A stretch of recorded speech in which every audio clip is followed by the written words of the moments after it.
Welcome to the Alcohol Reset, the podcast that helps you reset your habits, health, and relationship with alcohol without judgment or extremes. If you're looking to cut back, take a break, or just understand how drinking can affect your body and mind, you're in the right place. Each episode brings you science-backed insights on neuroscience, nutrition, and habit change to help you feel better, sleep deeper, and take control on your terms. I'm Mike Hardenbrook, best-selling author, neuroscience enthusiast, and habit change expert. I've helped thousands through my book and podcast to rethink their drinking, and now I'm here to help you do the same. Let's get started. Hey, welcome in. I'm Mike Hardenbrook. And if you're staring down the barrel of December and you're feeling, less like a joyful elf and maybe more like a tightly wound spring, trust me, you are definitely not alone. The whole holiday machine, it tries to sell us this perfect, cozy, magical vision, twinkling lights, seamless family get-togethers, just this general state of bliss. But the psychological reality for most of us is pretty different. We often find ourselves reaching for that festive drink, the spiked eggnog, the third glass of wine, not because we're overflowing with spontaneous joy, but because something deep inside feels heavy, or stressed, or just under this immense, usually self-imposed pressure. So today we are going to explore why that is. We're going to take a really honest, non-judgmental look at what exact feeling your brain is desperately trying to find when it chooses that quick shortcut. Our mission here is simple. It's to help you replace autopilot with choice this month, so you can get the genuine experience you actually want. Okay, so let's start with a fact. We know that people consume more alcohol in December than almost any other month of the year. And it's really easy to just dismiss this, to say, oh, it's just party season.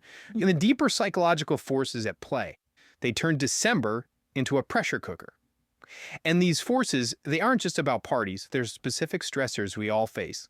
First, the expectations are just. They're ridiculously high. We're trying to engineer a magazine cover experience, and that pursuit of perfection is mentally draining. Second, emotions run really deep. The holidays are a massive trigger for nostalgia, sure, but also for grief, for loneliness, or just that awareness of loss. Third, you've got family dynamics. Navigating those complex, messy relationships requires an emotional stamina that most of us just don't have left after a whole year of work. And finally, of course, there's the stress peak, the budgeting, the deadlines, the travel logistics. It's a lot. When you combine all four of those, it makes perfect sense that the brain seeks the quickest emotional relief available. And that brings us to the core idea today. Underneath every time you think, I need a drink, there is a unique emotional need that your brain is trying to satisfy. So let's stop focusing on the glass for a minute and let's start asking the real question. What are you actually trying to feel right now? I've found there are about 5 primary emotional needs that really surface during this holiday gauntlet. The first one is simple. It's relief from stress. Your end-of-year stress hormones, we're talking cortisol and adrenaline, they're just running high. When you have that first drink, you get a fast hit of dopamine. You get that GABA signaling. And it tricks your brain into thinking, just for a moment, that the giant pile of problems, the budget, the deadlines, has magically shrunk. That initial feeling of relaxation is real, but here's the thing you need to know. The relief is an illusion. The problems haven't gone anywhere, you're just chemically sidestepping the process of actually coping with the stress. Okay, the second need is social ease. Think about it. The obligatory holiday mixer, the office party, seeing distant relatives, or just navigating that old family tension. These interactions can be incredibly awkward and draining. For a lot of people, alcohol acts as a temporary quiet button for that social anxiety.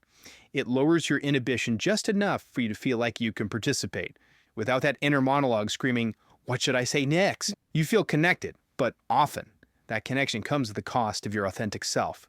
Third, we look for nostalgia and comfort. We often tie specific drinks, warm cider, spiced wines, a holiday tradition, are like emotional shortcuts. They take us right back to feeling warmth, safety, and belonging. But here's a fascinating nuance to that. Sometimes we reach for the comfort of tradition specifically because something new or uncertain in our current life feels scary. We're not just celebrating tradition, we're trying to go back to a simpler, safer psychological time. Number 4 is the need for permission to relax. This is a big one, especially for high-performing, driven people. The drink becomes the signal that you are finally allowed to turn off, stop that relentless loop of performance and responsibility. It's interesting. You don't necessarily crave the alcohol itself. You crave the permission it grants you to step away from being on. You need the signal more than the substance. And finally, the 5th need is simply escape. This is for the heavier emotions. Acute loneliness, genuine grief, or that painful pressure to feel festive when you truly, honestly don't. When the gap between the expected holiday reality and your actual inner reality is just too painful to bear, alcohol becomes the brain's emotional pause button. It's a momentary way to just numb that difficult feeling. Now, here's where it gets tricky. This is the crucial point, really. The amplification effect. The holidays inherently amplify emotions, but alcohol, it amplifies that amplification. This is the hidden cost of that quick fix. That immediate relief from stress is purchased at a very, very high price. You're looking for safety, but what you often get is the exact opposite of what you were seeking in the first place. This cycle is what leads to those common negative outcomes we all see right after the new year. You get bigger, faster mood swings. You get significantly worse quality of sleep.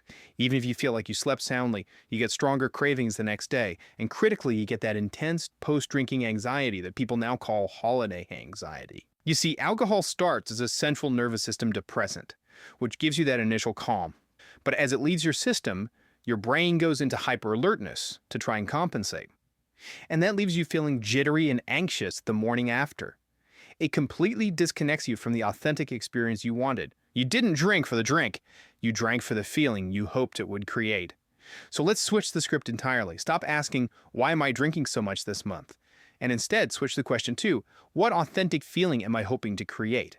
Once you identify the real need underneath the craving, you gain the power. You can choose something that truly supports you instead of something that eventually drains you. So let's quickly run through some actionable alternatives that actually support that underlying need. Okay, so let's say the deep need is calm. You're fighting those physical end-of-year jitters. What you need to do is activate your parasympathetic nervous system, and you have to do it on purpose. So instead of reaching for the glass, try a warm shower, listen to some slow, measured music, or maybe implement a definitive screen-free nighttime wind-down ritual. Breathing exercises are immediate, and they're powerful because they directly regulate the nervous system, unlike alcohol, which just masks it for a little while. Now, what if you're craving connection and social ease? Don't subject yourself to the biggest, most stressful party you can find. Plan smaller, more intentional gatherings with people you trust, people you can actually be yourself around. Reach out to that one friend who really gets you, and prioritize the quality of interaction over the quantity of events. And if you're craving physical relief from all that logistical stress, you have to change your physical state. Movement is key here. It doesn't need to be a huge workout, just stepping outside for 10 minutes of fresh, cold air, or using journaling as a true stress dump, just getting all that madness out of your head and onto the page. That can provide immediate non-chemical relief. Finally, just a quick note on body support. During this high stress, potentially high consumption period, your body is working overtime. Alcohol depletes the essential nutrients your body uses to maintain mood, energy, and stress stability. There are two specific tools worth knowing about to support yourself during this chaotic time. The first is vitamin B1, particularly in its bioavailable form called benfotiamine. Stress and drinking seriously deplete your B vitamins, which are crucial for your brain and nervous system.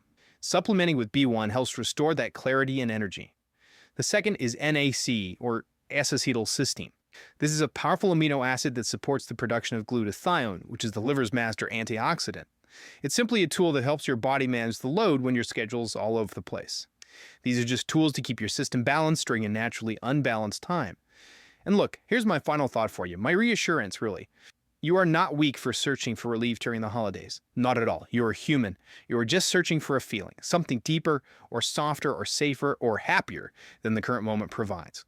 The true power comes not from resisting the craving in some white-knuckle fight. The power comes from noticing the real need underneath that craving. Once you identify that need, you get the choice back. And you can choose something that supports you for the long run. So use this exploration this year to notice what your holiday habits are truly trying to tell you. What feeling are you actually chasing? We'll catch you next time. Be well. That's a wrap for today's episode. If you got something out of this, do me a quick favor, leave a rating and review on whatever podcast platform you're listening on. It helps keep the show going and would mean the world to me. Got ideas, comments, or questions? Shoot me an email at mike@trycloud9.com. I'd love to hear from you. And if you're looking for extra support, check out Cloud9, makers of Daily Restore, a once-a-day supplement to support your body from alcohol's effects, and Rise and Unwind AM/PM, a 24-hour combo to curb cravings, balance mood, and improve sleep when taking a break. Go to trycloud9.com and use the code PODCAST to save 15% on your next order. Thanks for listening, and I'll catch you next time.